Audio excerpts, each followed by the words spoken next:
Assalamu alaikum wa rahmatullahi wa barakatuh mes chers frères et sœurs. Aujourd'hui nous allons voir quelques conseils afin de nous aider à mieux protéger notre prière et à l'exécuter d'une manière appropriée, ce qui la rendra plus susceptible d'être acceptée par Allah subhanahu wa ta'ala. Tout d'abord, il faut effectuer les ablutions, le wudu, correctement mes chers frères et sœurs. Parce que le prophète sallallahu alayhi wa sallam a dit Allah s'est obligé lui-même à admettre au paradis tout musulman qui effectue correctement les ablutions, puis qui prie 2 unités de prière avec attention et soumission.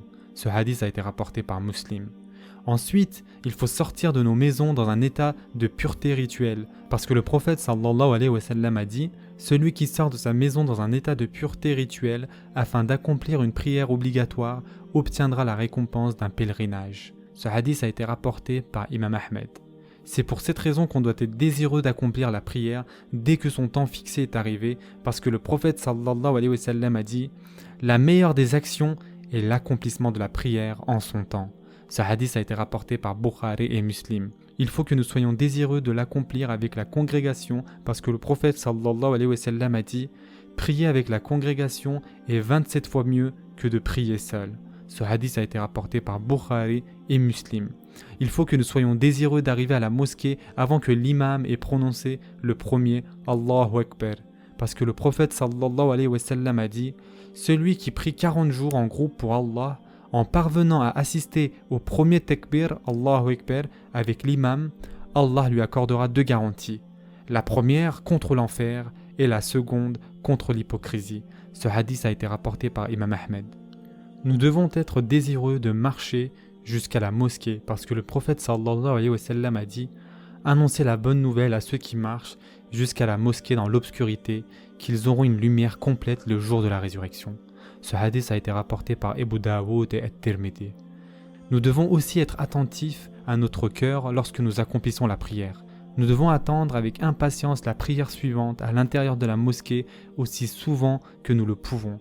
Car le prophète sallallahu alayhi wa sallam a dit, lorsqu'il a mentionné les 7 personnes qu'Allah subhanahu wa ta'ala protégera sous l'ombre de son trône, un homme dont le cœur est attaché aux mosquées. Ce hadith a été rapporté par Bukhari et Muslim.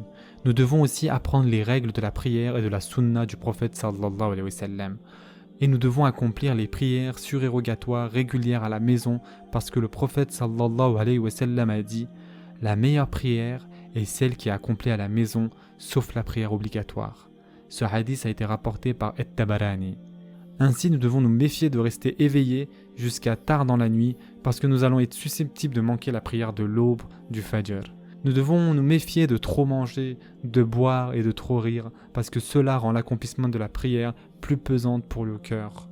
Nous devons régler la sonnerie de notre réveil le matin pour qu'il sonne à l'aube ou demander à quelqu'un de nous appeler pour nous réveiller à l'heure de la prière. Nous devons réfléchir aux versets récités au cours de la prière.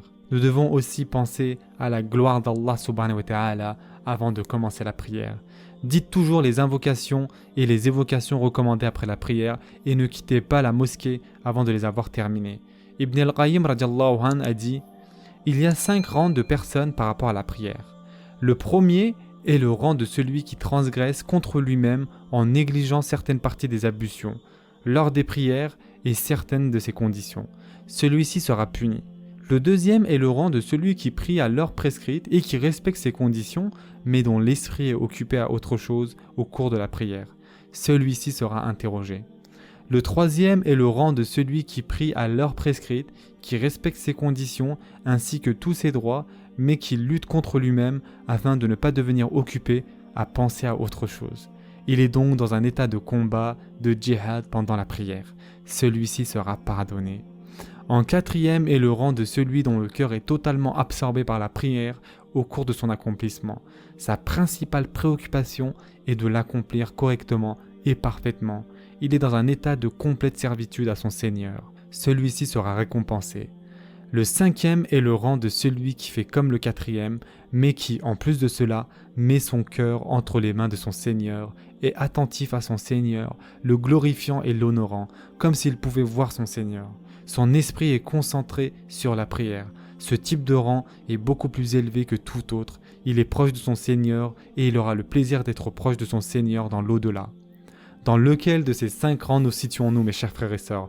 Nous devons nous demander des comptes à nous-mêmes, mes chers frères et sœurs, et nous évaluer nous-mêmes en fonction de notre performance en ce qui est de notre prière quotidienne. Et pour terminer, mes chers frères et sœurs, voici quelques façons de glorifier le statut de la prière. Tout d'abord, en accomplissant la prière à temps, en perfectionnant ses conditions et ses actes obligatoires, ensuite en ayant hâte de l'accomplir, et enfin, pour terminer, être attristé si une partie de celle-ci a été accomplie de manière incorrecte, comme celui qui s'attriste de ne pas l'avoir accomplie avec la congrégation parce qu'il a manqué sur le 27e multiple de la récompense, ou celui qui s'attriste d'avoir été inattentif au cours de la prière, car une prière sans soumission complète est comme un corps sans âme. Inch'Allah, après avoir entendu tout cela, nous allons essayer de nous concentrer le plus possible dans nos prières et être le plus attentif possible en essayant de respecter le plus de conditions possibles. Ceci est la fin de ce 21e épisode de ce spécial Ramadan 2020. Je vous souhaite dès maintenant un bon iftar. Prenez soin de vous, mes chers frères et sœurs, et à très prochainement, Inch'Allah.